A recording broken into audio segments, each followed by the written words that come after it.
साधु साधु साधु।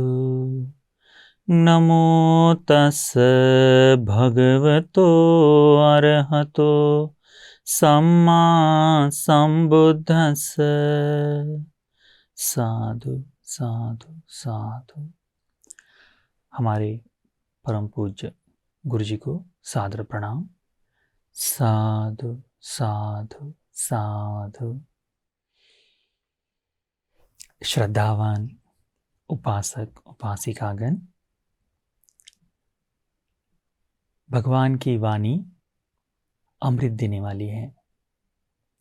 भगवान की वाणी सुख प्रदान करने वाली है। भगवान की वाणी हमें निर्वाण तक ले जाने वाली है। निर्वाण को प्राप्त करना भगवान ने सर्वोच्च सुख बताया है, सबसे ऊपरी सुख बताया है। और इस सुख को प्राप्त करने के लिए भगवान ने यह संपूर्ण धर्म, जो 45 वर्षों तक उन्होंने इस जम्बूद्वीप पर चलकर फैलाया है, वह निर्वाण के लिए ही है। निर्वाण जो है वह प्रज्ञा के द्वारा प्राप्त किया जाता है, प्रज्ञावान व्यक्ति के लिए है।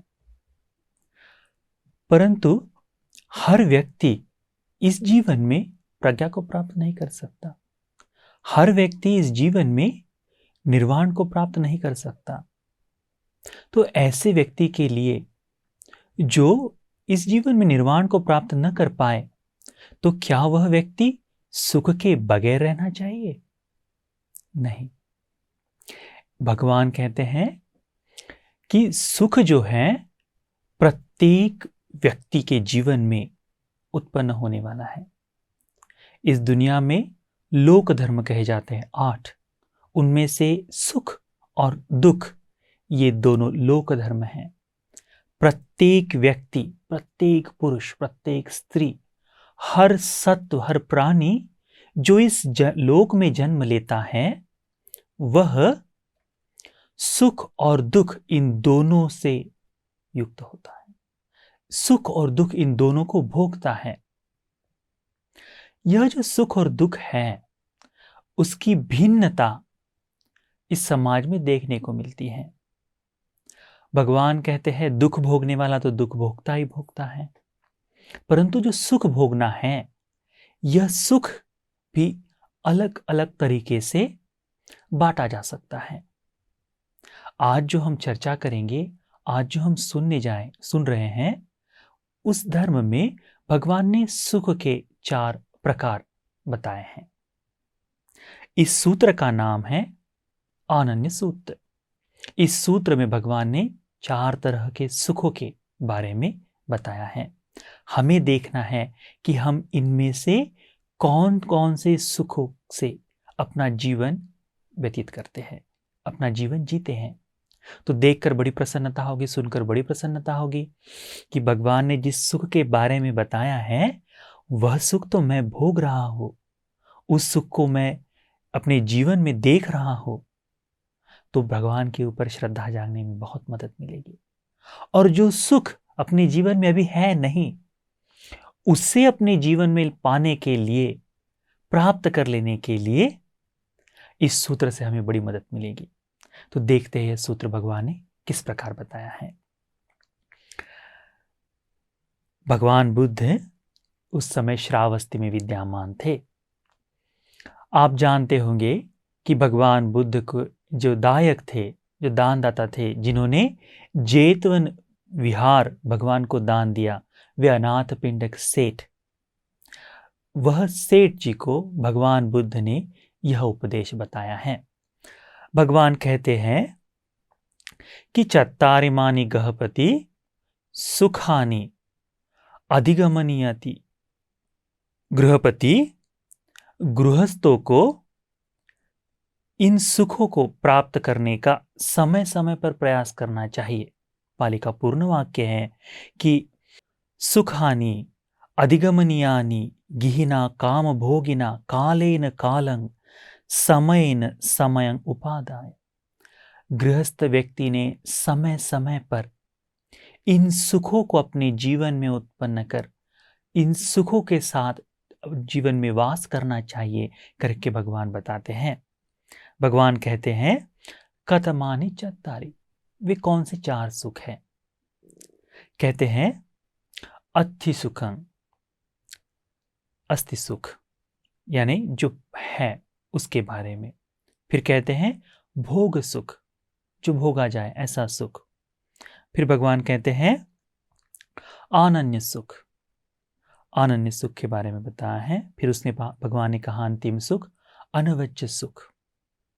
इन 4 प्रकार के बारे में भगवान ने अनाथ पिंडक सेठ को कहा कि गृहपति, इन 4 सुखों को व्यक्ति ने समय समय पर अपने जीवन में लेना चाहिए, उत्पन्न करना चाहिए, प्राप्ति का प्रयास करना चाहिए। तो इन 4 सूत्रों का विस्तार, इन 4 सुखों का विस्तार भगवान ने कैसे किया है देखते हैं। भगवान कहते हैं कथमं च गृहपति अस्थि सुखं। गृहपति, यह अस्थि सुख क्या है, अस्थि सुख क्या है? देखो, भगवान ने बहुत ही सुंदर से पाली के शब्दों का इस्तेमाल किया है। भगवान कहते हैं इद गृहपति, यह गृहस्थ, कुलपुत्रस्य भोगा होन्ति उत्थान वीर्याधिकता।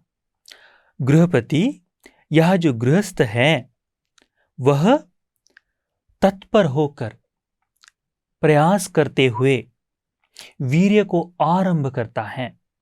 वीर्य को आरंभ करते हुए बाहुबल परिचिता, अपने बाहुबलों का इस्तेमाल करते हुए, अपने शरीर का इस्तेमाल करते हुए, अपने हाथों का इस्तेमाल करते हुए सेदावक्षिता, पसीने को बहाता हुआ, मेहनत करता हुआ, धम्मिका, धर्म से युक्त, जो बातें समाज में गलत बताई गई है, जिन्हें नीच दर्जे का कहा गया है, जो धार्मिक तौर से परे है, ऐसे इसको छोड़कर धम्मलब्धा, इस धार्मिक रीति से निर्मित धन को, धर्म से उत्पन्न धन को अर्जित करता है। कैसे करता है? कि प्रयास करता है, वीर्य को आरंभ करता है, तत्परता से उसके लिए परिश्रम करता है, पसीने को बहाता है और धर्म से युक्त जो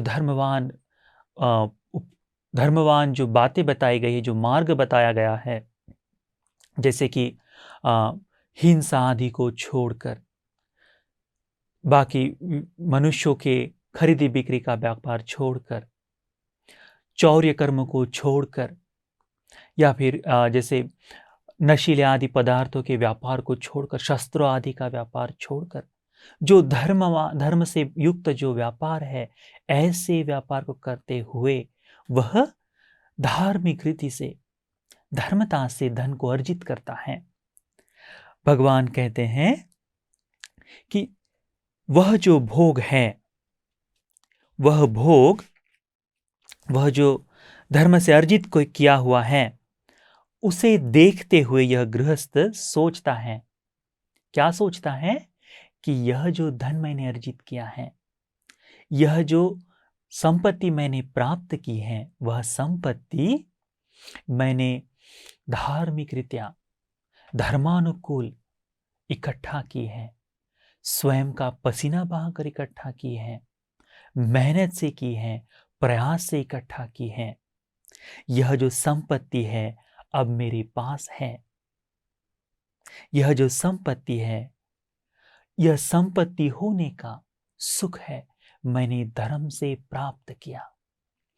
कोई निंदनीय बात इस धन में नहीं है कि यदि कोई निंदनीय तरीके से कोई चौर्य कर्म कर ले तो उसका मन जो है उसे खरोचते रहता है, मैंने ये चोरी से प्राप्त की है, किसी को धोखा देकर किया है, तो उसका मन उसे खरोचते रहता है कि मैंने ये धोखे से प्राप्त की है। परंतु जो धर्म कृत्या धर्म से प्राप्त किया है उसके बारे में ये नहीं कहता है कि मैंने धर्म से प्राप्त किया है। तो उसका जो मन है वह पूर्णतः शांत है, धर्म से प्राप्त हुए धन को देखते हुए आनंदित होता है, खुश होता है, सुखी होता है। भगवान कहते हैं जो धन उसने अर्जित किया है उस धन को देखते हुए जो सुख उत्पन्न हुआ है, संतुष्टि उत्पन्न हुई है, भगवान कहते हैं उसे कहते हैं अति सुख। अस्थि सुख, जो मेरे पास धन इकट्ठा हुआ है ऐसा सुख। भगवान कहते हैं कि गृहस्थ व्यक्ति ने समय समय पर यह जो धन का अर्जित करना है, धन का संपादन करना है, इकट्ठा करना है, यह धर्म से हो तो इकट्ठा हुए सुख में बड़ी शांति मिलती है। वह शांति अस्थि सुख कहलाता है ना। कितना सुंदर है। आप और हम लोगों के जीवन में यह धर्म से इकट्ठा हुआ धन होने के सुख को हमने उपभोगित करना चाहिए, देखना चाहिए, है ना। भगवान फिर कहते हैं कि जो दूसरा सुख है भोग सुख, जिस गृहस्थ व्यक्ति ने इस भोग सुख, इस अस्थि सुख से जो धन प्राप्त किया है, जो अस्थि सुख उसने प्राप्त किया है, जो उसने तत्पर प्रयास से, मेहनत से, अपने शरीर से परिश्रम लेते हुए, पसीना बहाते हुए, धार्मिक रीतियां, धर्म से निर्मित जो धन इकट्ठा किया है उस धन का अपने जीवन में उपभोग लेता है। कहते हैं भगवान कि धम्म के ही धम्म लद्दे ही परिभुंजामि। इस धर्म से निर्मित धार्मिक रीत्या इकट्ठे हुए इसका वह भोग उठाता है। पुंजानि च करोति, पुण्य भी इकट्ठा करता है। यह भोग को अपने जीवन में भोगते हुए, इस धन का इस्तेमाल करते हुए अपने लिए, अपने परिवार के लिए यह जो धन है व्यय करता है। तो अपने माता पिता की सेवा के लिए, अपने पत्नी पुत्री के भरण पोषण के लिए यह जब धन का व्यय करता है तो वह सोचता है कि यह मैंने सेवा में व्यतीत किया हुआ धन है, परिवार के सुख के लिए व्यतीत किया हुआ है, उसका वह स्वयं भी उपभोग लेता है। और उसके साथ साथ माता पिता की सेवा करते हुए, पत्नी की, पुत्रों की उनका पालन पोषण करते हुए समय पर वह भिक्षुओं को दान देता है, भोजन दान देता है, उन्हें वस्त्र आदि दान देता है, उन्हें दवाई औषध आदि दान देता है, उन्हें जो जरूरत की चीजें उन्हें दान देता है। इस तरह से वह पुण्य भी करता है। किसी अच्छे पुण्य कर्म में वह धन को व्यय करता है। तो यह देखते हुए कि मैंने जो यह धन धर्म से अर्जित किया है, मैंने ये जो धन इकट्ठा किया है, यह धन मैंने व्यर्थ में नहीं गवाया। यह जो धन है मैंने सेवा में खर्च किया है, अपने जीवन को सुखमय बनाने के लिए खर्च किया है। निरर्थक नहीं है, जो पछतावा उत्पन्न हो ऐसा व्यय नहीं है, परंतु भोग कर जिसे सुख उत्पन्न हो जाए कि मैंने अच्छे से खाना पीना खाया है, अपने माता पिता की अच्छे से सेवा की है, अपने बच्चों की अच्छे से मैं देखभाल कर रहा हूं, इस धन का व्यय करते हुए। इस आशय से वह सोचता है कि मैंने ये जो धन है पुण्य के लिए इस्तेमाल किया है, मैंने ये जो धन है अपने सुख के लिए इस्तेमाल किया है। भगवान कहते हैं कि यह जो है इस सुख को उपभोग करना, उसे अपने जीवन में देखते हुए कहते हैं कि यह जो है इदं वुच्यति गृहपति भोग सुखम, गृहपति इसे ही भोग सुख कहते हैं।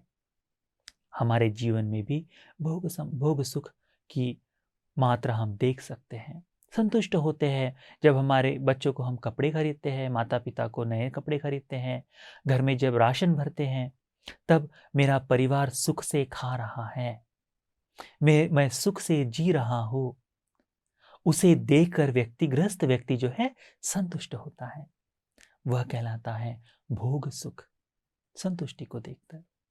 उसके बाद भगवान कहते हैं तीसरा सुख, अनन्य सुख। भगवान कहते हैं कि यहाँ जो कोई गृहस्थ है, यहाँ जो कुलपुत्र हैं, गृहपति हैं, वह अपने जीवन में देखता है कि मैंने किसी से कोई भी वस्तु या धन उधार नहीं ली है, किसी से मैंने कर्ज नहीं लिया है, मैं कर्ज से शून्य हूं।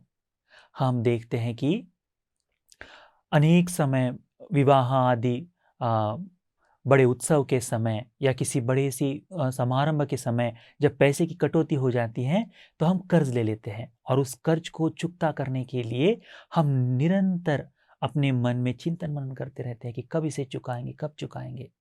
परंतु जिस महीने में जो धन हमने व्यय कर दिया कि किराना जो है उसमें जो महीने भर का बिल था वो चुकता कर दिया, घर का भाड़ा दे दिया है, बाकी सारी चीजें कर ली है, और जो धन बच गया है बगैर किसी को कुछ देना नहीं है अभी, ऐसा व्यक्ति कि भाई मुझ में अभी कोई कर्ज नहीं है, मैं किसी से दो बातें न सुनूंगा नहीं, ऐसी भावना उसमें है, मुझे किसी को जवाब नहीं देना है, ये जो भावना, इसे सोचता है कि मैं कर्ज लिया नहीं हूं, मैं कर्ज से परे हूं, किसी का ऋण नहीं लिया है, किसी को ऋण चुकाना नहीं है। तो इस तरह से सोचते हुए वह संतुष्ट होता है कि मेरे जीवन में अब तक ऐसी कोई विपदा आई नहीं, ऐसी कोई बड़ी सी समस्या मेरे जीवन में नहीं है कि मैं किसी से कर्ज ले पाऊं। तो इसे सोचते हुए कि मैं ऋण मुक्त हूं, ऐसे जीवन को सोचते हुए वो संतुष्ट होता है, आनंद को मनाता है। भगवान कहते हैं इसे अनन्य सुख कहते हैं। यह तीसरे प्रकार का सुख है। फिर भगवान चौथे प्रकार का सुख बताते हैं। भगवान कहते हैं कि यह जो चौथा है, कतमं च गृहपति अनवद्य सुखं। गृहपति, यह अनवद्य सुख क्या है? भगवान बताते हैं कि यहां आर्य सावको, तो अब तक भगवान ने 3 सुखों के प्रति आर्य श्रावकी शब्द का इस्तेमाल नहीं किया। यानी इस संसार में जो भी व्यक्ति है, सर्वसामान्य मनुष्य है, वह इन 3 सुखों को प्राप्त कर सकता है। पर आर्य श्रावक जो भगवान बुद्ध की शरण गया हो, धर्मरत्न की शरण गया हो, संघ की शरण गया हो, ऐसे त्रिरत्नों से युक्त श्रावक जो शील संपन्न हो, सदाचार से युक्त हो, पुण्य कर्म करता हो, ऐसा व्यक्ति जो धर्म का श्रवण करता हो, धर्म का स्मरण करता हो, धर्म का जीवन जीता हो, ऐसा व्यक्ति आर्य श्रावक कहलाता है। भगवान कहते हैं यह जो अनवद्य सुख है, जो चौथे प्रकार का सुख है, वह आर्य श्रावक के लिए भगवान कहते हैं कि आर्य सावको अनवज्येन काय कम्मेन समन्नागतो होती, कि निंदा रहित, निर्दोष, परिशुद्ध ऐसे काय कर्म से युक्त होता है, कि काय कर्म से बगैर किसी को दंड दिए, ये जो काया है, मनुष्य का जो शरीर है, इस शरीर का वह इस्तेमाल, इस शरीर से वह कुशल मात्र इकट्ठा करता है, निंदा से परे काय कर्म करता है। निंदा से परे काय कर्म क्या है? कि पानातिपात से परे हो जाना, चौर्य कर्म से परे हो जाना, व्यभिचार से परे हो जाना, कुशल कर्म है काया से किए जाने वाला, अकुशल कर्म को दूर कर दिया है। उसके बाद में जो सेवा है, देखभाल है, भरण पोषण है, पुण्य कर्म जो है काया से किए जाते हैं, दान धर्म है, यह सब काया से किया जाने वाला कुशल कर्म है। उसके बाद वह आर्य श्रावक देखता है कि अनवज्येन वचिकम्मेन समन्नागतो होति। निर्दोष से वचिकर्म से युक्त होता है। निर्दोष वचिकर्म क्या हो गया?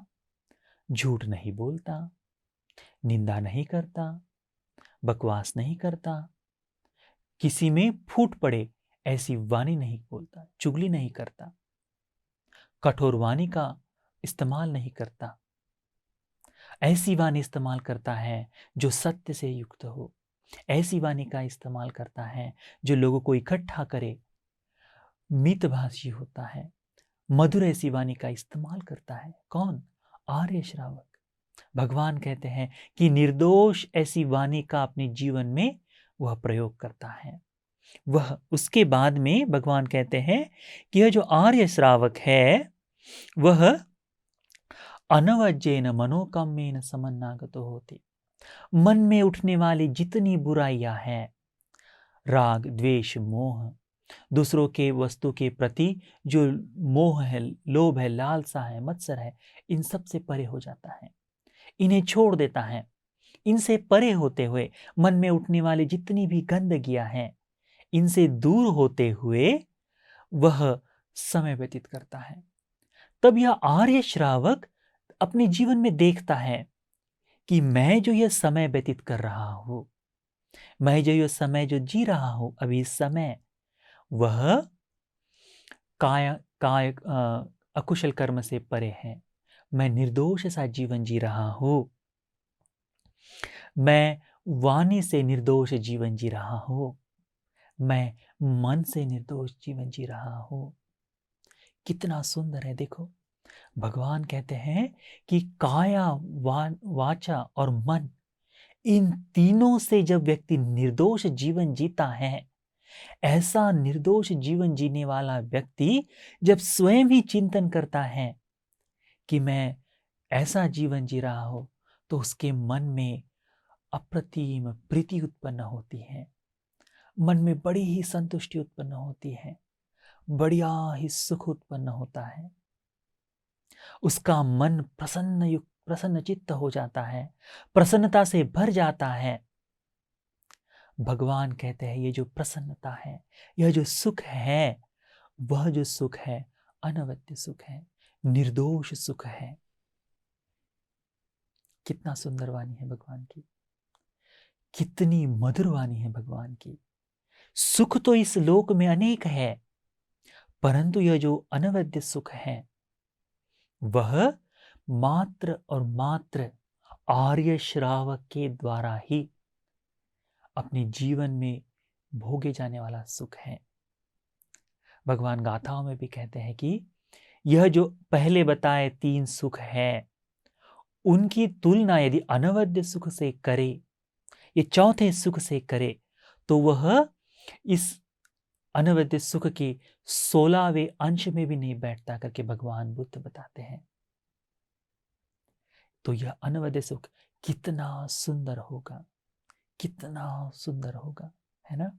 तो हमने जो भगवान बुद्ध की शरण गए हैं, हमने जो धर्म रत्न की शरण गए हैं, हम जो संघ रत्न की शरण गए हैं, हम लोग जो सील को धारण किए हैं, सदाचार का जीवन जीने के लिए प्रेरित हुए हैं, ऐसे भगवान बुद्ध के श्रावक ने अपने जीवन में प्रयास करना चाहिए कि मैं जो भी कर्म कर रहा हूं, इन 3 प्रकार से, काया से, वाणी से, मन से निर्दोष होकर मैं कार्य कर रहा हूं।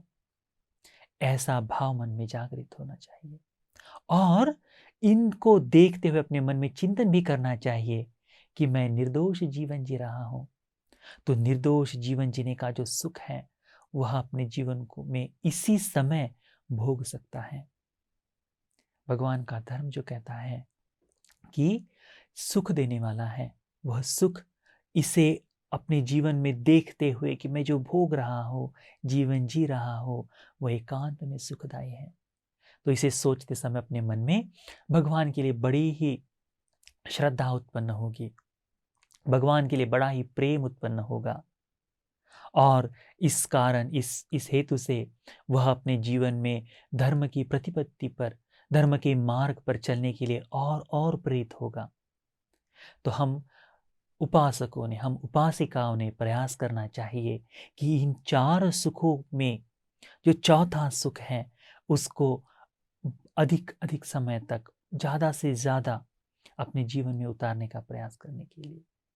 तो यह जो सूत्र भगवान ने बताया है, अनन्य सूत्र, यह सूत्र जो सुख के बारे में बताता है, यह सूत्र आप सभी के जीवन में भगवान बुद्ध ने बताया जो अनवद्य सुख है उसे पूर्ण करने के लिए, जीवन को सुखमय पूर्वक जीते हुए आर्य सत्यों की प्राप्ति के लिए, निर्वाण के लिए यह धर्म का कारण एकांततः उपकारक होकर कर अनुमोदन करते हैं।